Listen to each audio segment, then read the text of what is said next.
Halo Sobat Tekno, apa kabar kamu hari ini? Semoga kamu selalu sehat dan banyak rezeki. Di video kali ini kita akan bahas ini nih, Infinix Zero 8. Flagshipnya dari Infinix yang dijual dengan harga 3,1 jutaan. Padahal spesifikasi yang ditawarin tuh mirip-mirip sama HP yang harganya 4 juta sampai 5 jutaan sob. Ya waktu video ini dibuat sih ini dijual dengan harga 3,1 juta ya secara flash sale di Lazada. Tapi kamu mendingan cek aja deskripsi video, kali aja kamu dapat harga lebih hemat. Dan waktu HP ini dibuat tuh, bener-bener jadi perbincangan hangat ya, walaupun nggak sehangat si Poco X3 NFC, tapi ini juga lumayan bikin heboh. Karena HP ini dijual dengan harga 3 jutaan, udah pakai layar punch-hole yang udah 90Hz refresh rate, udah Full HD juga. Ukuran layarnya sendiri pun udah enak banget buat main game dan juga nonton video. Udah 6,8 inch dengan rasio layar 20,5 berbanding 9 dan punya kualitas visual yang cukup baik di kelas harganya. Kalau mau dipakai dimainin dilihat di bawah sinar matahari juga masih cukup kelihatan untuk baca-baca pesan. Dan kalau layarnya disetting ke 90Hz, penggunaan jadi berasa kayak pakai HP mahal sih. Scroll-scroll IG atau Twitter, smooth banget rasanya. Yang penting internetnya kencang ya sob. Nah kalau lagi asik nonton terus ada pesan masuk juga kita tinggal tap aja notif yang muncul supaya bisa tetap nonton sambil baca pesan kayak gini. Kalau lagi main game juga bisa kayak gini, ya kita tinggal atur aja settingannya. Untuk kualitas suaranya sayangnya masih cuma ngandelin satu speaker mono sob, tapi ini juga udah menggelegar, sangar, tapi detailnya masih berasa walaupun volume suaranya dimentokin maksimal. Gini nih suaranya.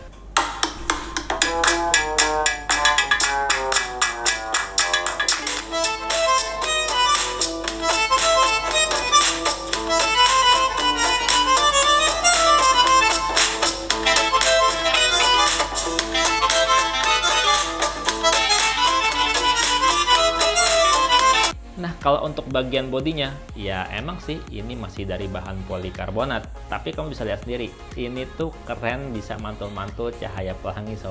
Bagian bezel kameranya juga udah tampil ganteng kayak HP Vivo S1 Pro, pakai gaya bentuk diamond gitu. Ya walaupun bodinya ini berasa agak bumpy sih karena dikasih space kosong untuk mencegah panas di bodi itu langsung ke tangan sob.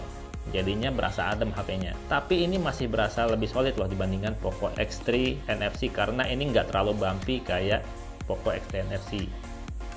Ya walaupun bagi sebagian orang termasuk saya kurang nyaman aja dengan ukuran smartphone yang kegedean kayak gini. Karena nggak nyaman aja saat dikantongin, apalagi kalau pakai celana jeans. Ya secara keseluruhan untuk desain dan build quality nggak ada komplain sih selain bodinya yang kegedean. Sisanya tuh udah cukup pas, udah cukup oke buat HP harga 3 jutaan sob. Nah sementara untuk performanya ini udah cakep sob, udah mantep karena udah pakai Helio G90T yang kualitasnya kenceng banget buat main game. Karena udah pakai prosesor Helio G90T, udah pakai 8GB RAM. HP ini bisa mencetak skor Antutu 280 ribuan lebih sob. Ya pokoknya kalau untuk penggunaan harian udah nggak ada ngadatnya lagi lah, lancar banget. Baterainya juga udah cukup awet sob. Dengan penggunaan normal, baterai HP yang 4500 mAh ini bisa bertahan sekitar 2 harian. Dan kalau saya pakai main Genshin Impact selama 40 menit, baterainya cuma habis 15% aja. Udah lumayan awet kan baterainya?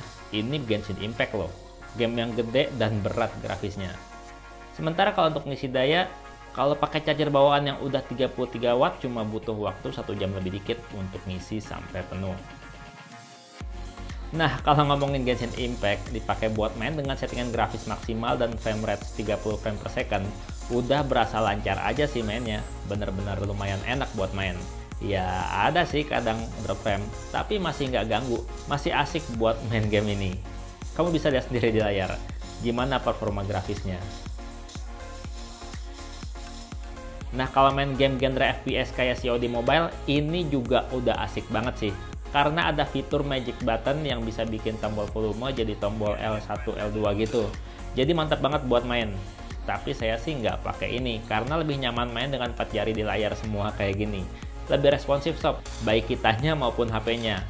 HP ini juga udah bisa main dengan settingan grafis mulai dari low max, medium max, high max sampai mentok di very high.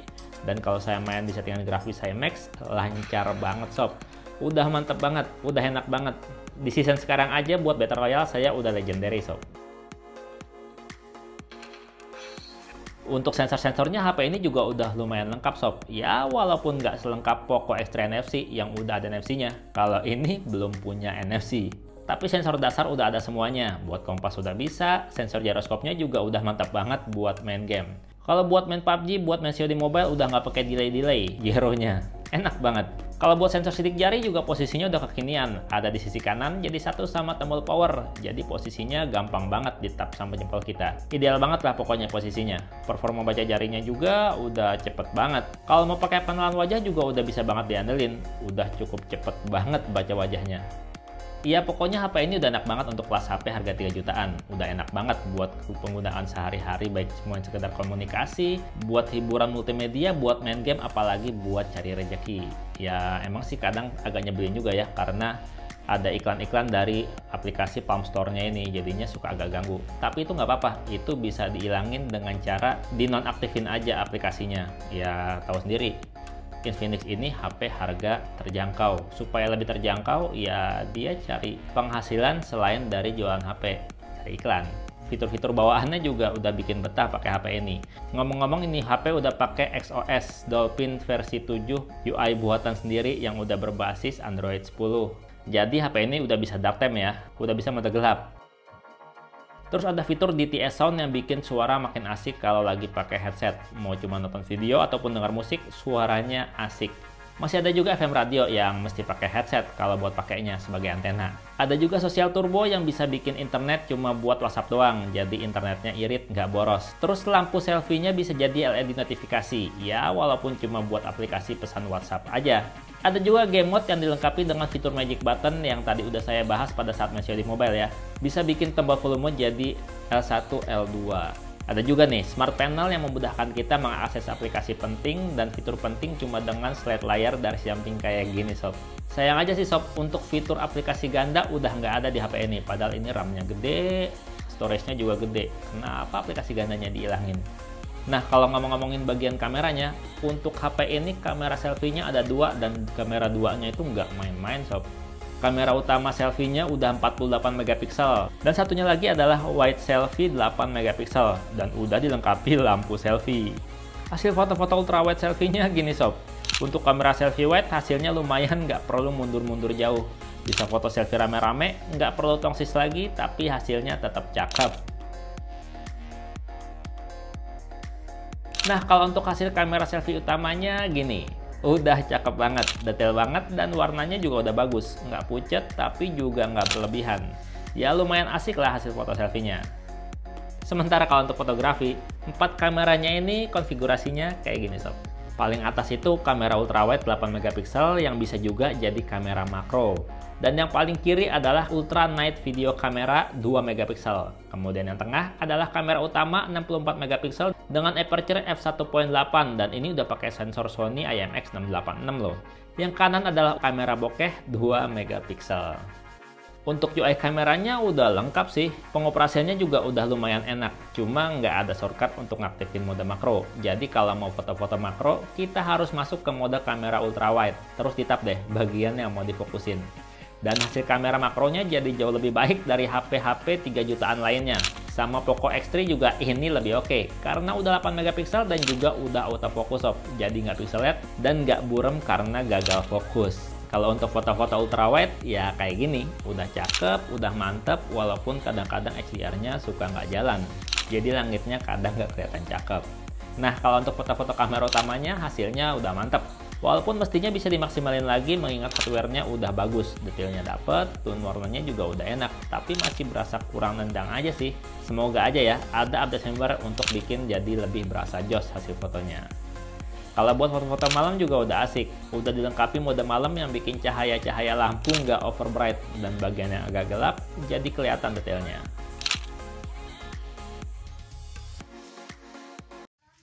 Nah, ini hasil rekaman video menggunakan kamera belakangnya dengan super steady-nya diaktifin ya. Tapi kalau super steady-nya diaktifin kayak gini, perekamannya hanya bisa di Full HD 30 frame per second. Dan ini saya buat jalan santai. Kita coba jalan agak cepet ya.